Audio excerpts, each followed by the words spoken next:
மாநில பாஜக தலைவர் பதவிக்கு இன்னும் சற்று நேரத்தில் விருப்பமனு விண்ணப்பம் தொடங்க இருக்கிறது. விருப்பமனு தாக்கல் தொடங்க உள்ள நிலையில் சற்று நேரத்தில் நயினார் நாகேந்திரன் விண்ணப்பிக்க உள்ளதாக தகவலானது வெளியாகி இருக்கிறது. அது குறித்த ஒரு அண்மை செய்தியை தற்போது பார்த்து வருகிறோம்.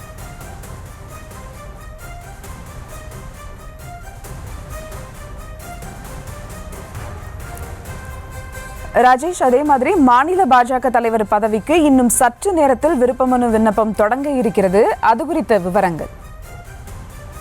தமிழக பாஜக மாநில தலைவராக இருந்த அண்ணாமலை அவர்களுடைய பதவி நிறைவு பெற்றிருக்கக்கூடிய நிலையில அவர் தற்போது ஒரு தற்காலிக தலைவர் போலதான் இருந்து வருகின்றார். அவருடைய பதவி முடிந்துவிட்ட காரணத்தினால புதிய தலைவரை தேர்வு செய்யக்கூடிய அந்த பணியானது நடைபெறுகின்றது. 2 மணி முதல் 4 மணி வரை இந்த இணையதளத்தின் மூலமாக, அதாவது பாஜகவினுடைய அந்த இணையதளத்தில் மூலமாக அந்த விண்ணப்பங்களை டவுன்லோட் செய்து அவற்றை பூர்த்தி செய்து கொண்டு வந்து கொடுக்க வேண்டும் என்று குறிப்பிட்டிருக்கிறார்கள். எனவே பல விருப்பம் இருக்கக்கூடிய பாஜகவினுடைய மூத்த நிர்வாகிகள் அவர்கள் இந்த விண்ணப்பங்களை பூர்த்தி செய்து கொடுத்து வருகிறார்கள். இதுல சில கண்டிஷன்ஸ் எல்லாம் கூட போடப்பட்டிருக்கிறது. 10 ஆண்டு காலம் ஒரு உறுப்பினராக இருந்திருக்க வேண்டும், கட்சி பணி ஆற்றிருக்க வேண்டும் உள்ளிட்ட பல விஷயங்கள் குறிப்பிடப்பட்டிருக்கிறது. எனவே அந்த விஷயங்களை எல்லாம் கவனத்தில் கொண்டு பரிசீலனை நடைபெறும் என்றும் அங்க இருக்கக்கூடிய மூத்த நிர்வாகிகள் தெரிவிக்கிறார்கள். தமிழக பாஜகவினுடைய அந்த தலைவர் பொறுப்பு என்பது முன் எப்போதும் இல்லாத அளவுக்கு இப்போது முக்கியத்துவம் பெறுவதற்கான காரணம் மத்தியில் பாஜகவினுடைய அரசு இருக்கிறது என்பதை தாண்டிலும் பாஜக சமீபத்திய ஆண்டுகளில் நல்ல ஒரு வளர்ச்சி பெற்றிருப்பதாக அரசியல் விமர்சகர்கள் குறிப்பிடுகிறார்கள். எனவே அவர்களிடம் ஒரு கணிசமான வாக்கு இருக்கக்கூடிய நிலையிலே 2026 சட்டமன்ற தேர்தலில் கடந்த சட்டமன்ற தேர்தலில் 4 எம்எல்ஏக்கள் மட்டும் உள்ளே சென்ற நிலையில் தற்போது அந்த எண்ணிக்கையை கூட்ட வேண்டும் என்று எதிர்பார்க்கிறார்கள். எனவே அந்த எண்ணிக்கையை கூட்ட வேண்டுமானால் அதற்கு ஏற்ப தொடர்ந்து சிறப்பான ஒரு மாநில தலைவர், தொடர்ந்து நிர்வாகிகள், தொடர்ந்து கட்சியை இதே வேகத்தில் கொண்டு செல்வதற்கான தேவை போன்றவெல்லாம் இருப்பதாக குறிப்பிடுகிறார்கள். எனவே அந்த அடிப்படையிலே ஒரு தலைவரை தேர்வு செய்து அதற்கேற்ப கூட்டணியும் அமைத்து போட்டியிடுவதற்கான திட்டம் இருப்பதாக குறிப்பிடுகிறார்கள். இந்த விருப்ப மனு பெறக்கூடிய நிகழ்வு என்பது 2 மணி முதல் 4 மணி வரை நடைபெறும் என்று சொல்கிறார்கள்.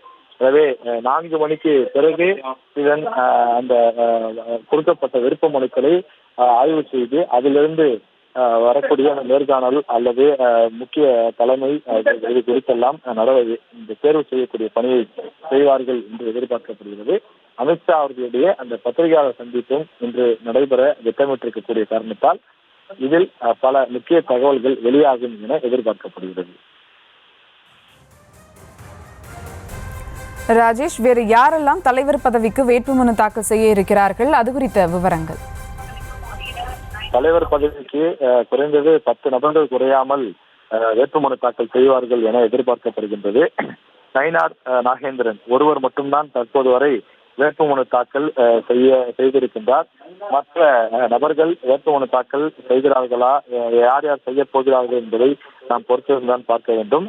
இன்று மாலை 3 மணி அளவிலே தமிழக பாஜக மாநில தலைமையகமான கமலாலயத்துக்கு 3வது மாடியிலே பாஜகவினுடைய மாநில தலைவர் வேட்புமனு தாக்கல் செய்யக்கூடிய நிகழ்வு கிஷன் ரெட்டி முன்னிலையில நடைபெறும் என்று சொல்லியிருக்கின்றார்கள். எனவே அதற்கு ஏற்ப இந்த நிகழ்ச்சி நடைபெறுகின்றது.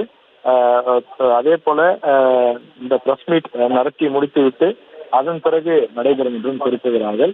எனவே இந்த செய்தியாளர் சந்திப்பும் அதே போல அதனை ஒட்டி இந்த முக்கிய நிர்வாகிகளை தேர்வு செய்யக்கூடிய பாஜகவினுடைய மாநில தலைவரை தேர்வு செய்யக்கூடிய நிகழ்வும் இன்று நடைபெறும் என்று எதிர்பார்க்கப்படுகிறது.